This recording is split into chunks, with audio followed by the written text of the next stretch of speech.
نحمدہ ونصلی علی رسولہ الکریم اما بعد۔ محترم سامعین، جیسا کہ ہم سب جانتے ہیں کہ نام نہاد اہل حدیث غیر مقلدین بخاری شریف کی روایات پر عمل کا دعویٰ کرتے ہیں، اور ہم یہ بھی جانتے ہیں کہ وہ اپنے دعوے میں کہاں تک سچے ہیں۔ آئیے اس ویڈیو میں ہم ان کے اسی دعوے کا جائزہ لیتے ہیں۔ حضرت امام بخاری رحمۃ اللہ علیہ نے بخاری شریف میں ایک باب قائم کیا، باب اذا رکع دون الصف، یعنی صف میں پہنچنے سے پہلے رکوع کر لینا۔ اس باب کے تحت امام بخاری رحمۃ اللہ علیہ نے ایک حدیث شریف ذکر کی ہے جو اس طرح ہے کہ حضرت ابو بکر رضی اللہ عنہ سے مروی ہے کہ وہ حضرت صلی اللہ علیہ وسلم کے پاس اس وقت پہنچے جب آپ علیہ السلام رکوع میں تھے، تو صف میں شامل ہونے سے پہلے انہوں نے رکوع کر لیا۔ پھر آپ صلی اللہ علیہ وسلم سے یہ واقعہ بیان کیا تو آپ نے فرمایا، اللہ اس سے زیادہ تجھ کو نیک کام کی حرص دے، لیکن پھر ایسا نہ کر۔ بخاری شریف حدیث نمبر 783۔ بخاری شریف کی اس حدیث مبارک سے دو باتیں ثابت ہو رہی ہیں۔ ایک تو یہ کہ مقتدی کی نماز سورہ فاتحہ پڑھے بغیر بھی ہو جاتی ہے۔ دوسری بات یہ ہے کہ جس نے امام کو رکوع میں پا لیا اسے وہ رکعت مل گئی۔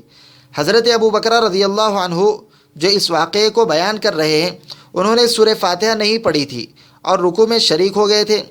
آپ نے آ کر کے حضرت صلی اللہ علیہ وسلم سے ذکر کیا تو رسول اللہ صلی اللہ علیہ وسلم نے ان کی حوصلہ افزائی تو فرمائی، لیکن نماز لوٹانے کا حکم نہیں دیا۔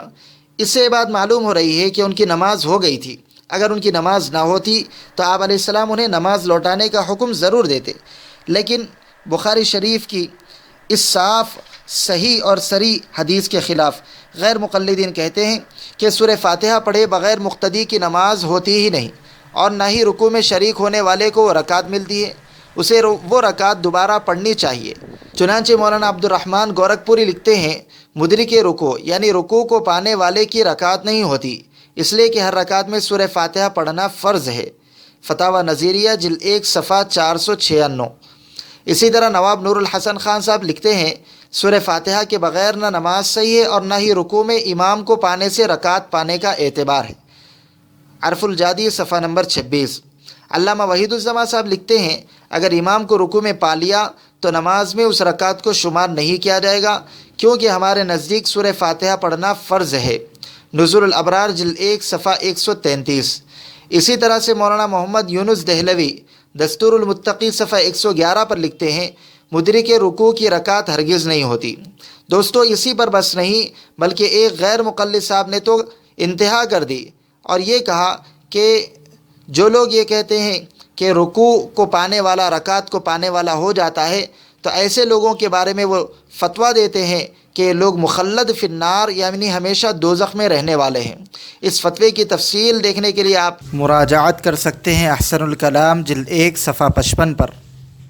دوستو، ہم نے آپ کے سامنے بخاری شریف کی صحیح اور صریح روایات ذکر کی ہیں اور غیر مقلدین کا نظریہ اور ان کا موقف بھی آپ کے سامنے پیش کر دیا، جس سے آپ جان سکتے ہیں کہ لوگ بخاری شریف کی روایات پر عمل کرنے کے دعوے میں کہاں تک سچے ہیں۔